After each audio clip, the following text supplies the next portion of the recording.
X machine, and we are about to unveil who will be in the college football playoff for the 2023 season. It is presented by AT&T. The final rankings from the selection committee, the #1 team in the country is, we're seeing these when you do, and it's Michigan. There was some thought, because Washington has a couple more wins against the top 25, that maybe the Huskies would move into that spot. But the Wolverines, we assume, will go to the Rose Bowl. The semifinals are in the Rose Bowl and in the Sugar Bowl on New Year's Day, the perfect setting for the semifinals.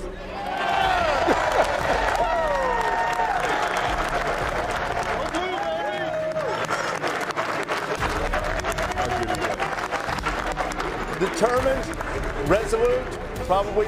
Oh, I don't see any whole milk there, just orange juice. Diet Coke. Who's number 2? We assume it will be the Washington Huskies. And it is indeed. What a job. Kalen DeBoer and Washington ripped through 9.5-point underdog to Oregon in the Pac-12 championship game. People thought they escaped in Seattle, and they absolutely made a statement, and they're going to the playoff for the first time since the 16 season. Yeah, I think to the point where people assumed that Oregon was going to win that game. If you felt very confident Oregon was going to win that game, and the way Washington took the field and started that game set the tone, and it never looked back from there. And to me, the physicality of the Huskies dominated. You thought Oregon was going to be the more physical team. Washington controlled the line of scrimmage and won the game. Okay, now remember how the committee does this. You have 6 teams in a group, then you rank them, and the top 3 are taken off the board then, and then they repeat the process. So when the rankings, the final time they went through the group phase, here's the 3rd team that was taken off and put on the board. Who's number 3? The Texas Longhorns. Steve Sarkisian's team winning a conference championship for the first time since 2009 and making... We assume that will put them in New Orleans. And while Washington's the 2nd seed and will wear the home jerseys, that's going to be somewhat of an advantage from a crowd standpoint for Texas, one would think, if that is indeed how the semifinals are matched up and the sites that they have. So we have Michigan, Washington, Texas. As we said right off the top, you've got these 1 spot left, and you've got 4 teams with resumes. Texas now has made it into the field. Let's have a look at these remaining resumes. 3 teams, 1 spot. Alabama, Georgia, Florida State. Kirk, how should this come out in your judgment?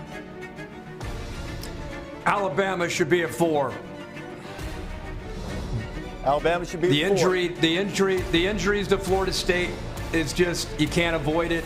It's nothing against what they accomplished. Obviously, what they accomplished is extraordinary, to be undefeated, be an ACC champion.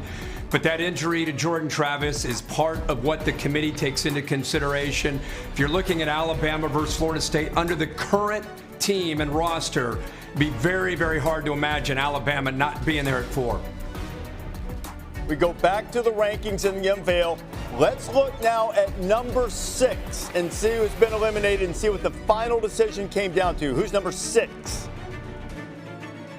The Georgia Bulldogs. So after consecutive national championships, Georgia will not compete in the playoff, and this is also the first time that the team that was number 1 in the penultimate rankings has fallen completely out of the college football playoff field. So this leaves us with the decision that everyone thought we would end up having. Florida State or Alabama. 1 spot. Whoever's 4 plays Michigan. Number 5, heartbroken. Who's number 4? And Alabama returns to the playoff, and so we have another unprecedented situation as Florida State winds up at number 5.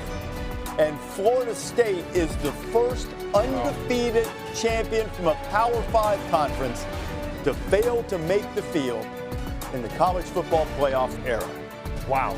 I'm not shocked with how Florida State played the last couple weeks. They just dropped off considerably at quarterback, and it's understandable, and I feel terrible for them. They did everything that you could possibly ask them to do, and here they are on the outside looking in. A lot of people will have big issues with this. They'll ask, why do we play the games? Why are we looking at a team that's undefeated that did everything asked of them to punch their ticket? But the committee actually did the thing that they've talked about for the last 10 years.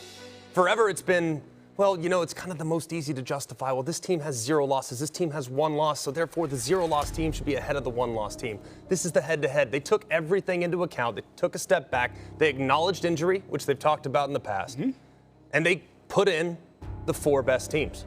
And that is not an easy thing to do. So I want to tip my cap to the committee because that is a difficult decision to make. And they think they probably went with the thing that was a little less popular than it would have been had they just gone with the undefeated Power 5 champ. Well, I'm going to completely disagree with you. To me, this is a travesty to the sport because we go out there on the field and we play the game.